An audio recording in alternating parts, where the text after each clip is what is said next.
എല്ലാ കൂട്ടുകാർക്കും ശുഭദിനം നേർന്നുണ്ട്. നമുക്ക് ബാലിന്റെ ഗോമതിയുടെ ഇന്നത്തെ നല്ലൊരു വിശേഷം കേട്ടാലോ. അപ്പൊ ഇന്നലെ വൈകുന്നേരം ആണെങ്കിലും ബാലിന്റെയും ഗോമതിയുടെ ആദർശന്റെ നയനയുടെയും ആരുടെയും പ്രമോ വിശേഷങ്ങളൊന്നും ഉൾപ്പെടുത്താൻ പറ്റിയിട്ടുണ്ടായിരുന്നില്ല കേട്ടോ. അപ്പൊ കുറച്ച് പേരൊക്കെ മെസ്സേജ് അയച്ച് ചോദിച്ചിട്ടുണ്ടായിരുന്നു പ്രമോ വിശേഷം ഇടണമെന്നും പറഞ്ഞുകൊണ്ട്. അപ്പോൾ ചെറിയ ഹോസ്പിറ്റൽ കേസുമായിട്ട് പോയതുകൊണ്ട് കേട്ടോ. അപ്പൊ ഇന്ന് മുതൽ മറക്കാതെ എന്താണ് ആ കൃത്യസമയത്ത് തന്നെ എല്ലാവരുടെയും പ്രമോ വിശേഷങ്ങളൊക്കെ ചാനലിനകത്ത് അപ്ലോഡ് ചെയ്യാം കേട്ടോ. അപ്പോൾ നമുക്ക് നേരെ വിശേഷത്തിലേക്ക് പോയാലോ. അങ്ങനെ ഇന്നത്തെ വിശേഷത്തിൽ ബാലൻ കടയിലേക്ക് പോകാൻ തുടങ്ങുന്ന സമയത്താണ് ഗോമതി പറയണേ, അതെ ഉച്ചയ്ക്ക് ബാലേട്ടൻ ഇങ്ങോട്ട് കഴിക്കാൻ വന്നോണെന്ന് പറയാം. ഇത് കേട്ടതും ബാലൻ പറഞ്ഞു, അതെ എന്തിനാ ഗോമതി, അവൾ ഫുഡ് കൊണ്ടുവരുന്നുണ്ടല്ലോ, പിന്നെ ഞാൻ എന്തിനാ കഷ്ടപ്പെട്ട് ബുദ്ധിമുട്ടി ഇവിടം വരെ വരുന്നതെന്ന് ചോദിക്കാം. അതെ ബാലച്ചന് ഫുഡുമായിട്ട് ദേവമോള് വരത്തില്ല, ഇങ്ങോട്ട് വരുവാണെങ്കിൽ ബാലേട്ടന് ഫുഡ് കഴിക്കാന്ന് പറയാം. എന്താ ഗോമതി നീ ഇങ്ങനെയൊക്കെ പറയണമെന്ന് ചോദിക്കാം. അവൾ ഫുഡ് കൊണ്ടുവരും, പിന്നെ ഞാൻ ഇത്ര കഷ്ടപ്പെട്ട് ബുദ്ധിമുട്ട് വരേണ്ട കാര്യമുണ്ടോ? അതുമല്ല അവൾക്കതൊരു ബുദ്ധിമുട്ടുള്ള കാര്യമല്ലെന്ന് പറയണം. അല്ലെങ്കിൽ എനിക്ക് ബുദ്ധിമുട്ടുള്ള കാര്യമാണ്, പറയുന്നങ്ങടെ അനുസരിച്ചാൽ മതി, ഇനി കൂടുതൽ ചോദ്യമില്ല പറച്ചിലും ഇല്ല എന്നൊക്കെ പറയാം. ഇതെന്താ ഗോമതി നീ ഇങ്ങനെ പറയണമെന്ന് ചോദിക്കുകയാണ്. അതെ അവളെ അങ്ങനെ ഉച്ചയ്ക്ക് ശരിയല്ല ബാലേട്ടാ, കടയിലേക്ക് ഇഷ്ടംപോലെ ആൾക്കാർ വരുന്ന വല്ല കണ്ണും തട്ടിയാലോ. ഇത്ര നല്ലൊരു സുന്ദരി പെങ്കൊച്ചൊക്കെ അന്ന് കടയിൽ നിൽക്കുന്ന കണ്ടിട്ടുണ്ടെങ്കിൽ ശരിയാവുന്ന കാര്യമാണോ? അതിന് അവൾ കടയിൽ വന്നിട്ട് പെട്ടെന്ന് തന്നെ ഇങ്ങോട്ട് പോരില്ലോ, പെട്ടെന്നാ അവൾ സാധനം വരെ എടുത്തു കൊടുത്തിട്ടല്ലേ അവള് പോരുന്ന അവിടെ ഇങ്ങോട്ട്, അതിൻ്റെ വല്ല കാര്യമുണ്ടോ ബാലേട്ടാന്ന് ചോദിക്കണം. പറയാൻ നിങ്ങളുടെ അനുസരിച്ചാൽ മതി എന്ന് പറഞ്ഞ് ഗോമതി അങ്ങോട്ട് പോയി കഴിഞ്ഞപ്പോൾ ബാലൻ ആലോചിച്ചു, ശരിക്കും പറഞ്ഞാലോ വല്ല കണ്ണീർക്ക് കിട്ടുമോ എന്നൊരു ചിന്ത ബാലൻ്റെ മനസ്സിലേക്ക് ഉണ്ടാവുകയാണ്. അങ്ങനെ ബാലൻ അങ്ങോട്ട് കടയിലേക്ക് പോയി. പിന്നീട് ഉച്ചയായി കഴിഞ്ഞപ്പോഴത്തേനും ഗോമതി ഇങ്ങനെ ഇരിക്കുവാണ്. മീനാക്ഷിയും ഇത്രയുണ്ട്. ഈ സമയം മീനാക്ഷി വെച്ചു, എന്താമ്മേ അമ്മയുടെ മുഖം എന്താ കടന്നൽ കുത്തിവല്ല ഇരിക്കണമെന്ന് ചോദിക്കും. ഇപ്പം തന്നെ അവൾ വരും, ടിഫിൻ ക്യാരിയൊന്നും തൂക്കിയോണ്ട് അങ്ങോട്ട് കൊണ്ട് ഫുഡ് കൊണ്ടേ കൊടുക്കാനെന്ന് പറയണം. ഇത് കേട്ടതും ഒരു നിമിഷം മിത്ര മീനാക്ഷിനെ നോക്കിയിട്ട് പറഞ്ഞു, മീനാക്ഷി ചേച്ചി നമ്മളൊക്കെ കല്യാണം കഴിഞ്ഞിട്ട് വന്നിട്ട് ഇത്രയും കാലമായി, നമ്മളൊന്നും ആ കടയുടെ പരിസരത്ത് പോലും അടുപ്പിച്ചിട്ടില്ല. അതെങ്ങനെയാ ഈ പറയുന്ന അങ്കിളും നേരാമണം നമ്മളോട് സംസാരിച്ചിട്ടോ നമ്മളെന്തെങ്കിലും പറഞ്ഞിട്ടുണ്ടെങ്കിൽ ഇഷ്ടപ്പെടാതെ വന്നിട്ടുണ്ടെങ്കിൽ നമ്മളോട് എന്തുമാത്രം ദേഷ്യമാണ്, പക്ഷേങ്കിൽ ബാക്കിയുള്ളവരുടെ ആ കുഴപ്പമൊന്നും ഇല്ലല്ലോ എന്ന് പറയണം.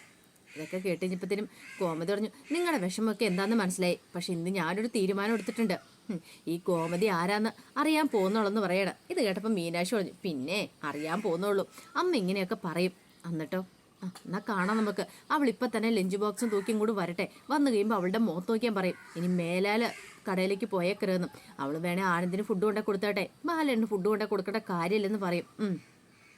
അപ്പച്ചി അങ്ങനെ പറയുവാണെങ്കിൽ അപ്പച്ചിക്ക് നല്ല കാര്യം, അല്ലെങ്കിൽ അപ്പച്ചിയുടെ ജീവിതം താർന്നു പോവും. ഞാൻ പറഞ്ഞില്ലെന്ന് വേണ്ട, എത്ര നാളെന്ന് വെച്ചാൽ ഇങ്ങനെ, അല്ലെങ്കിൽ തന്നെ അങ്കിൾ ഉച്ചയ്ക്ക് കഴിക്കാൻ വന്നുകൊണ്ടിരുന്നല്ലേ, ഇപ്പോഴാണെങ്കിൽ ബാലച്ചിന് ഫുഡുമായിട്ട് അങ്ങോട്ട് ദേവമോള് പോകുന്നു എന്നൊക്കെ പറഞ്ഞുകൊണ്ട് മീനാക്ഷിയും ഇത്രയും കൂടെ അങ്ങനെ എരിപൊരി കയറ്റി കൊടുക്കണം. ഗോമതി കട്ടക്കലിപ്പിലിരിക്കുക. അപ്പോഴാണ് ദേവി ലഞ്ച് ബോക്സ് ഒക്കെ എടുത്ത് വെച്ച് അങ്ങനെ പോരാനായിട്ട് അങ്ങോട്ടേക്ക് പോകാനായിട്ട് അങ്ങോട്ട് ഇറങ്ങി വരണ സമയത്ത് ഗോമതി, നീ എങ്ങോട്ടാ? അതിൻ്റെ അമ്മ അങ്ങനെ ഒരു ചോദ്യം, ഞാൻ എന്നും ഡെയിലി പോകുന്ന കാര്യമില്ലേ, പിന്നെ ഇപ്പോൾ അമ്മ പ്രത്യേകിച്ച് ചോദിക്കേണ്ട കാര്യമുണ്ടോയെന്ന് ചോദിക്കും. അതെ ഡെയിലി പോകുന്നതാണ് കുഴപ്പമില്ല, പക്ഷേ നീ ആനന്ദിന് ഫുഡ് കൊണ്ട് കൊടുത്തോ, ബാലേട്ടന് കൊടുക്കണ്ടെന്ന് പറയാം. അതെന്ത് വർത്താനം അമ്മ പറയണേ, ഞാൻ അവിടം വരെ പോകുന്ന സമയത്ത് ബാലച്ചനോട് ഫുഡ് കൊണ്ട് കൊടുക്കണ്ടേ? വേണ്ടാന്ന് പറഞ്ഞാൽ വേണ്ടാന്ന് പറയണം. അമ്മേ എന്താ അമ്മ ഇങ്ങനെയൊക്കെ പറയണേ, ഇങ്ങനെയൊന്നും പറയില്ലെന്ന് പറയണം. ഞാൻ പറയുന്ന അങ്ങോട്ട് അനുസരിച്ചാൽ മതി, കൂടുതൽ ചോദ്യമൊന്നും ഇങ്ങോട്ട് വേണ്ട, പറഞ്ഞു കേട്ടല്ലോ. അല്ലമ്മേ അവിടെയാണെങ്കിൽ രാമേട്ടനുണ്ട്, പിന്നെ ധർമ്മമാമനുണ്ട്, അവർക്ക് ഫുഡ് കൊണ്ടേ കൊടുക്കണ്ടേ, അമ്മ ഇങ്ങനൊന്നും പറയല്ലേ. അമ്മ ഒരു നല്ല കാര്യം ചെയ്ത സമയത്ത് അമ്മ എന്തിനാ ഇങ്ങനെയൊക്കെ വെറുതെ നിരുത്സാഹപ്പെടുത്തുന്നേ? ഫുഡ് കൊണ്ടേ കൊടുത്താൽ എന്താ കുഴപ്പമിരിക്കുന്നത്, ഒരു പ്രശ്നവും ഇല്ലല്ലോ. എന്നാൽ ശരി ഞാൻ പോയിട്ട് വരാമെന്ന് പറഞ്ഞിട്ട് ശ്രീദേവി അങ്ങോട്ടേക്ക് ഇറങ്ങുവാണ്. ശ്രീദേവി അങ്ങോട്ട് ഫുഡായിട്ട് അങ്ങോട്ട് ഇറങ്ങി കഴിഞ്ഞപ്പോഴത്തേനും മീനാക്ഷി പറഞ്ഞു, ഇപ്പം എങ്ങനെ ഇരിക്കുന്നു? ഇത്ര സമയം ഞങ്ങളൊക്കെ പറഞ്ഞൊന്നും വെറുതെ കണ്ടില്ലേ? അപ്പച്ചനെ അവൾ താഴ്ത്തി കിട്ടിയിട്ട് പോയത് കണ്ടോ? മിത്ര ചോദിച്ചു, ആരാ ഇവിടുത്തെ അമ്മായിമായും മരുമകളും? അമ്മയുടെ സ്ഥാനം എന്താന്ന് ചോദിക്കും. അമ്മ പറഞ്ഞിട്ടുണ്ടെങ്കിൽ അനുസരിക്കേണ്ടവളാണ് അവള്. ഒരു നല്ല കാര്യം പറഞ്ഞു കൊടുക്കുമ്പോൾ അത് ഉൾക്കൊണ്ട എന്താ കുഴപ്പമിരിക്കുന്നത്? അമ്മ പറഞ്ഞില്ലേ അവരുടെ ഭർത്താവിന് വേണ്ട കൊണ്ടു കൊടുത്തോളാൻ പറഞ്ഞില്ലേ, പിന്നെ ഇപ്പം അങ്കിളിനും കൂടെ കൊണ്ടു കൊടുക്കണമെന്ന് എന്താ ദേവിയടുത്തേക്ക് ഇത്ര നിർബന്ധം എന്ന് ചോദിക്കാം. അമ്മയ്ക്ക് ഇവിടെ ഒരു വോയിസും ഇല്ലാതായി കണ്ടില്ലേ, ഇപ്പം തന്നെ വന്നിട്ട് 4 ദിവസമായി കഴിഞ്ഞപ്പോഴത്തേനും അമ്മ പറയുന്ന ഒരക്ഷരങ്ങളും അവൾ അനുസരിക്കുന്നുണ്ടോ? ഇല്ലല്ലോ. ഇങ്ങനെ പോയിട്ടുണ്ടെങ്കിൽ അവസാനം എങ്ങനെയായി തീരും? വീടിൻ്റെ താക്കോൽ കൂട്ട് അവളുടെ കയ്യിലിരിക്കും, അമ്മയ്ക്ക് ഒന്നും ചെയ്യാൻ പറ്റില്ലെന്ന് പറയണം. ഇത് കേട്ട് കഴിഞ്ഞപ്പോഴത്തേനും ഗോമതി കട്ടക്കലിപ്പായി. ഗോമതി പറഞ്ഞു, ഞാൻ കാണിച്ചു കൊടുക്കുന്നുണ്ടെന്ന് മുറ്റത്തേക്ക് അങ്ങോട്ട് ചാടി ഇറങ്ങുവാണ്. ശ്രീദേവി അങ്ങോട്ട് മുറ്റത്തിറങ്ങി അങ്ങോട്ട് പോകാൻ തുടങ്ങുമ്പോഴത്തേനും പുറയുന്ന അങ്ങോട്ട് വിളിക്കണം, അവിടെ നിൽക്കാൻ പറയണം. എന്താ അമ്മ എന്താ ഇങ്ങനെ വിളിക്കണേ? അമ്മയോടും പറഞ്ഞിട്ട് ഇറങ്ങിയത്, എന്നോട് പോകണ്ടെന്ന് ഞാൻ പറഞ്ഞില്ലേ? ഇതും തൂക്കി പിടിച്ചോണ്ട്. അമ്മേ ഇത് തൂക്കി പിടിച്ചോണ്ട് പോയാലും എന്താ കുഴപ്പമിരിക്കുന്നേ? ഞാനെന്താ പറഞ്ഞ, ആനന്ദിനായിട്ടുള്ള ഫുഡുമായിട്ട് പൊക്കോ, നീ ബാലേട്ടന് ഫുഡ് കൊണ്ടുപോകണമെന്ന്, അതൊക്കെ ഞാൻ നോക്കിക്കാളെന്ന് പറയാം. ഇത്രയും കാലം നീ കൊണ്ടു കൊടുത്തിട്ടല്ലോ ബാലേട്ടൻ ഫുഡ് കഴിച്ചേ, എനിക്കറിയാം എന്ത് ചെയ്യണമെന്ന് പറയണം. അമ്മേ ഇങ്ങനെ പറയില്ല അമ്മേ, അമ്മ എന്താ ഇങ്ങനെയൊക്കെ പറയുന്ന അനുസരിക്കുക ദേവി അങ്ങോട്ട്. ഞാൻ ആരാ നിൻ്റെന്ന് ചോദിക്കുകയാണ്. അല്ല അത് പിന്നെ ഞാൻ ചോദിച്ച് നിന്നോടാന്ന് പറയണം. അപ്പത്തേനും മിത്ര പറഞ്ഞു അത് പിന്നെ അമ്മയാന്ന് പറയണം. ഇത് കേട്ടപ്പം മിത്രയോട് ഗോമതി ചോദിച്ചു, നിന്നോട് ഞാൻ ചോദിച്ചത് എന്താന്ന്? ചോദിച്ചാരോടാ? ശ്രീദേവിയോടല്ലേ, ശ്രീദേവി പറയട്ടെ എന്ന് പറയണം. പെട്ടെന്ന് ശ്രീദേവി പറഞ്ഞു, അമ്മ ആണല്ലോ, അന്നെങ്കിൽ അമ്മ പറയുന്ന മോളനുസരിക്കണം. പറഞ്ഞു കേട്ടല്ലോ, മര്യാദയ്ക്ക് ബാലേട്ടനുള്ള ഫുഡിങ് തന്നിട്ട് വെക്കും. ആ ലഞ്ച് ബോക്സ് ഇങ്ങോട്ട് തന്നിട്ട് വെക്കും. ആർക്കുള്ള കൊടുക്കണ്ട, അവർ ഇവിടെ ഒന്ന് കഴിച്ചോളൂ എന്ന് പറയണം. ഇത് കേട്ട് കഴിഞ്ഞപ്പോഴത്തേനും ശ്രീദേവിക്ക് എന്ത് ചെയ്യണം നിർത്തില്ല, വല്ലാത്തൊരു വെപ്രാളായിപ്പോയി. ശ്രീദേവി ഇങ്ങനെ ആ പടം നാണം കെട്ടി നിൽക്കുക. മീനാക്ഷിയും ഇത്രയൊക്കെ നോക്കി നിൽക്കുകയല്ലേ. പിന്നീട് ഗോമതി നിനക്ക് എന്താ പറഞ്ഞാൽ മനസ്സിലാവില്ലേ എന്ന് ചോദിക്കുകയാണ്. ഒരു നിമിഷം ശ്രീദേവി പറഞ്ഞു, അമ്മ അത് പിന്നെ ഞാൻ കൊണ്ടു കൊടുത്തിട്ട് അവിടം വരെ പോകുന്നല്ലേ അമ്മേ, ഞാൻ കൊണ്ടു കൊടുത്തിട്ട് പെട്ടെന്ന് ഇങ്ങോട്ട് വരും. നീ പെട്ടെന്ന് വരുന്നു അതൊന്നും അല്ല കാര്യം. ബാലേട്ടൻ ഇവിടെ ഒന്ന് കഴിച്ചോളൂ എന്ന് പറഞ്ഞാൽ കഴിച്ചോളും. ഞാൻ പറയുന്ന വാക്കിനെന്താ നിനക്കൊരു വിലയില്ലേന്ന് ചോദിക്കുകയാണ്. അവസാനം ദേവിക്ക് കീഴടങ്ങേണ്ടതായിട്ട് വന്നു. ഗോമതിയുടെ കൊട്ട കലിപ്പോടോട് നിൽക്കുകയാണ്. നിന്നെ വലിച്ചു കീറുമെന്നുള്ള മട്ടിൽ അവസാനം ബാലിനുള്ള ലഞ്ച് ബോക്സൊക്കെ ശ്രീദേവി ഗോമതിയുടെ കയ്യിലേക്ക് കൊടുത്തു. പിന്നീട് ഉള്ള കരിയറുമായിട്ട് ശ്രീദേവി അങ്ങോട്ടേക്ക് പോവാണ്. ഈ സമയം മീനാക്ഷി മിത്രയും ചിരിച്ചു. പിന്നീട് മീനാക്ഷിയുടെ മിത്രയുടെ നേരെ നോക്കിയിട്ട് ഗോമതി ദേ മര്യാദയ്ക്ക് അടങ്ങി ഒതുങ്ങിയെന്നാൽ നിനക്കൊന്ന് കൊള്ളാം, അല്ലെങ്കിലുണ്ടല്ലോ നിന്നെയൊക്കെ ശരിയാക്കുമെന്ന് പറയണം. ഞാൻ പറയുന്ന 2 അനുസരിച്ചോളെന്ന് പറയണം. അങ്ങനെ ദേഷ്യപ്പെട്ട് നോക്കിയിട്ട് മീനാക്ഷിയുടെ മിത്രയുടെ നേരെ നോക്കി ചിരിക്കുകയാണ്. ഇത് കണ്ടപ്പോൾ മീനാക്ഷി പറഞ്ഞു, അമ്മയുടെ ഈ പേടിപ്പിക്കലൊന്നും ഞങ്ങളുടെ അടുത്ത് വേണ്ട. ഇതൊന്നും കേട്ടാൽ ഞങ്ങൾ പേടിക്കത്തൊന്നുമില്ല, ഞങ്ങളുടെ അമ്മയെ ഞങ്ങൾക്കറിയാലോ എന്നൊക്കെ പറഞ്ഞിട്ട് അവർ ചിരിച്ചുകൊണ്ട് അങ്ങോട്ട് അകത്തേക്ക് കയറി പോവാം. ഈ സമയം പിന്നീട് ദേവിക്ക് പോയിട്ട് ഒരു സമാധാനം ഉണ്ടായില്ല. പോകുന്ന വഴിക്ക് ശ്രീദേവി എന്ത് ചെയ്യണം, ശ്രീകലയെ വിളിക്കുകയാണ്. ശ്രീകലയെ വിളിച്ചപ്പോൾ ശ്രീകല ഭയങ്കര സന്തോഷത്തോട് ചോദിച്ചു, എന്താ ദേവമോളെ എന്തൊക്കെയുണ്ട് വിശേഷങ്ങളെന്ന് ചോദിക്കാം.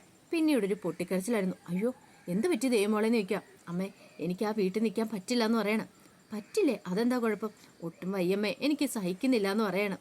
മോളെ നീ കാര്യം എന്താണെന്ന് വെച്ചാൽ പറ. എന്തിനും ഏതിനും എന്നെ കുറ്റപ്പെടുത്തുക? ആര്? അവിടുത്തെ അമ്മേ അവരെല്ലാവരും കൂടെ. കുറ്റപ്പെടുത്തുന്നോ? അതേമ്മേ, എനിക്കറിയില്ല എന്ത് ചെയ്യണമെന്ന്. ഇങ്ങനെ പോയിട്ടുണ്ടെങ്കിൽ ഞാൻ അങ്ങോട്ടേക്ക് വരുവാന്ന് പറയണം. ഇന്ന് തന്നെ ഇപ്പം ബാലച്ചനും അവർക്കൊക്കെയുള്ള ഫുഡുമായിട്ട് ഞാൻ ഇറങ്ങി കഴിഞ്ഞപ്പോഴത്തേനും അവർക്കൊന്നും ഫുഡ് കൊണ്ടേ കൊടുക്കണ്ട, നീ നിന്റെ ഭർത്താവിന് മാത്രം കൊണ്ടേ കൊടുത്താൽ മതിയെന്ന് പറഞ്ഞു പറയണം. ഇത് കേട്ട് കഴിഞ്ഞപ്പോൾ ശ്രീകല പറഞ്ഞു, അയ്യോ അതിനിപ്പോൾ നീ എന്തിനാ വിഷമിക്കണം, എന്തിനാന്ന് നിൽക്കും. അമ്മേ എനിക്ക് സങ്കടം വരുമോ, ഞാൻ തൊട്ടതിനും പിടിച്ചതും എല്ലാം കുറ്റമാണെന്ന് പറയണം. ആണോ? എന്നാൽ ഞാൻ ചില തീരുമാനങ്ങളൊക്കെ എടുത്തിട്ടുണ്ടെന്ന് പറയണം. വേണ്ടമ്മേ എനിക്കിവിടെ നിൽക്കാൻ പറ്റില്ലെന്ന് പറയാം. എൻ്റെ മോളെ നീ ഇങ്ങോട്ട് ഇറങ്ങി വന്ന് എന്നാ ചെയ്യുന്നേ? ദേ അവിടെ അത്ര സ്വത്തുക്കളും കാര്യങ്ങളൊക്കെ ഉള്ളതാ, അതിനെല്ലാം നീയും കൂടെ അവകാശം അറിയാലോ. നീ ഇറങ്ങി വന്നാൽ പിന്നെ നിനക്ക് എന്തെങ്കിലും കിട്ടുമോ? ഒരു കാരണവശാലും ഇല്ല, നീ അവിടെ എങ്ങനെയും പിടിച്ചു വയ്ക്കണം, നമ്മുടെ അവസ്ഥ നിനക്ക് അറിയാലോ എന്നൊക്കെ പറയണം. ഇത് കേട്ട് കഴിഞ്ഞപ്പോഴത്തേനും ശ്രീദേവിക്ക് എന്ത് ചെയ്യണമെന്ന് അറിയത്തില്ല. പിന്നീട് ഗോമതി പറഞ്ഞു, ഇതിനുള്ള പരിഹാരം ഞാൻ കണ്ടോളാം, ഞാൻ എന്താണെങ്കിലും വിളിച്ച് പറഞ്ഞ് കാര്യങ്ങളൊക്കെ സെറ്റ് ചെയ്തോളാം. അല്ലേ കുഴപ്പമില്ല, വിളിച്ച് പറയുന്നില്ല, ഞാൻ അങ്ങോട്ടേക്ക് ചെല്ലാം, നീ ധൈര്യമായിട്ടിരിക്കുക.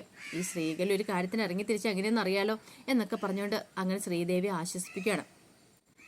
പിന്നീട് ബാലു ഉച്ചയ്ക്ക് ഫുഡ് കഴിക്കാനായിട്ട് ദേവമംഗലത്തേക്ക് വരുവാണ്.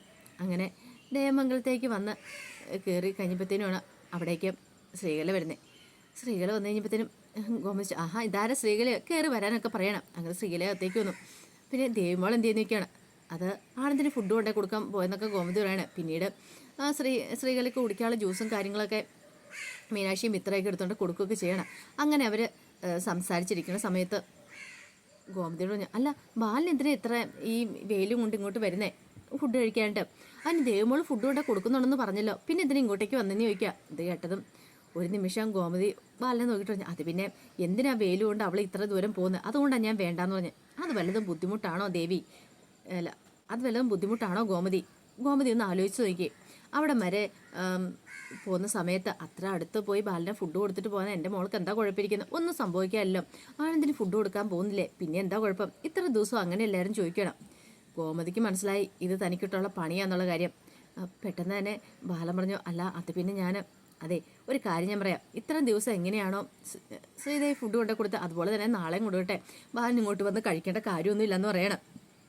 ഗോമതി പറഞ്ഞു, നീയൊക്കെ ഇനിയിപ്പോൾ എന്തൊക്കെ വിചാരിച്ചാലും ശരി, അവൾ ഒരിക്കലും അത് ഫുഡ് കൊണ്ടു കൊടുക്കാനായിട്ട് പോകുന്നില്ല. അവൾ ഫുഡ് കൊണ്ടു കൊടുക്കും അവളുടെ ഭർത്താവിന്, പക്ഷേ എൻ്റെ ബാലേട്ടന് ഫുഡ് കൊണ്ടു കൊടുക്കാൻ പറ്റില്ലെന്ന് ഗോമതി ഇങ്ങനെ മനസ്സിൽ പറയണം. പക്ഷെ അതൊന്നും ഗോമതി അങ്ങനെ കാണിച്ചില്ല.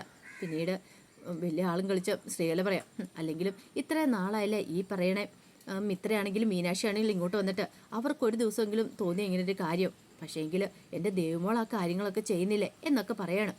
ഇതൊക്കെ കേട്ട് കഴിഞ്ഞപ്പോഴത്തേനും നല്ല ചൊറിഞ്ഞു കയറി മിത്രയ്ക്കും മീനാക്ഷിക്കും. പക്ഷേ എന്തേലും പറയാൻ പറ്റുമോ?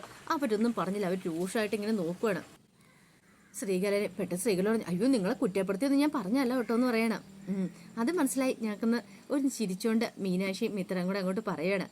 അങ്ങനെ അവസാനം ആ കാര്യത്തിനൊക്കെ ഒരു തീരുമാനമാക്കിയിട്ട് ഇറങ്ങാൻ നേരം ശ്രീകല പറഞ്ഞു, ഒരു കാര്യം കൂടെ ഉണ്ട് കേട്ടോ. അല്ല കല്യാണം കഴിഞ്ഞിട്ട് ഇത്ര നാളായില്ലേ, ഈ പറയുന്ന ദേവിമോളും ആനന്ദമോനും ഓരോരുത്തർ ടൂറൊന്നും പോയില്ലോ, ഹണിമൂൺ ട്രിപ്പൊന്നും പോയില്ല, അവിടെ നിന്ന് പോട്ടെ എന്ന് പറയണം. ബാലിൻ്റെ മുഖത്തേക്ക് ഗോമതി നോക്കി, അല്ല നിങ്ങൾക്ക് ബുദ്ധിമുട്ടാണേ വേണ്ട, നിങ്ങൾ പൈസയും ടിക്കറ്റൊന്നും എടുത്തു കൊടുക്കണ്ട, ആ കാര്യങ്ങളൊക്കെ ഉദയേട്ടൻ നോക്കിക്കോളെന്ന് പറയണം. പെട്ടെന്ന് ബാലൻ ചോദിച്ചു, ഞങ്ങൾക്ക് ബുദ്ധിമുട്ടോ? ഞങ്ങൾക്ക് എന്ത് ബുദ്ധിമുട്ട്? ഞങ്ങൾക്ക് ഒരു ബുദ്ധിമുട്ടും കാര്യങ്ങളൊന്നുമില്ല, അതെല്ലാം ഞങ്ങൾ ചെയ്തോളാം എന്ന് പറയണം. എന്നാൽ ശരി ഞാൻ ഇറങ്ങട്ടെ. പെട്ടെന്ന് ഗോമതിച്ചു, ഇവിടെ വരെ വന്നിട്ട് മോളെ ഒന്നും കാണാതെ, അതൊന്നും കുഴപ്പമില്ല, ഞാൻ അവളെ വിളിച്ചോളാം, അതിവിടെ അടുത്ത് വരെ വന്നപ്പോൾ ഞാനിവിടെ വരെ ഒന്ന് കയറിയെന്നേ ഉള്ളൂ, ഞാൻ പിന്നെ അവളെ വിളിച്ചോളാം എന്നൊക്കെ പറഞ്ഞിട്ട് ശ്രീകല അങ്ങോട്ട് ഇറങ്ങി പോവാണ്. ഈ സമയം ബാലിൻ്റെ അടുത്തേക്ക് എന്നിട്ട് ഗോമതി പറഞ്ഞു, അതെ ഉച്ചയ്ക്ക് അവൾ ഫുഡ് കൊണ്ട് തന്നിട്ട് കഴിക്കാമെന്ന് വല്ല വ്യാമോഹം ഉണ്ടെങ്കിൽ അതങ്ങോട്ട് മനസ്സിൽ നിന്ന് എടുത്ത് കളഞ്ഞേരെ, ഈ ഗോമതി ജീവിച്ചിരിപ്പണ്ടേ അത് നടക്കില്ല കേട്ടോ ബാലേട്ടാ എന്ന് പറഞ്ഞിട്ട് അങ്ങോട്ട് പോവാണ്. ബാലിന് അങ്ങനെ പെട്ടുപോയ അവസ്ഥ നിൽക്കുകയാണ്. അപ്പോൾ അതിൻ്റെ വിശേഷങ്ങളൊക്കെ ഉണ്ട്. ഇതിൻ്റെ ബാക്കി വിശേഷങ്ങളുമായിട്ട് വൈകുന്നേരത്തെ പ്രമോയി വരാട്ടോ. ഒരിക്കൽ കൂടി എല്ലാവർക്കും ശുഭദിനം നേർന്നുകൊണ്ട് നിർത്തുന്നു. നന്ദി.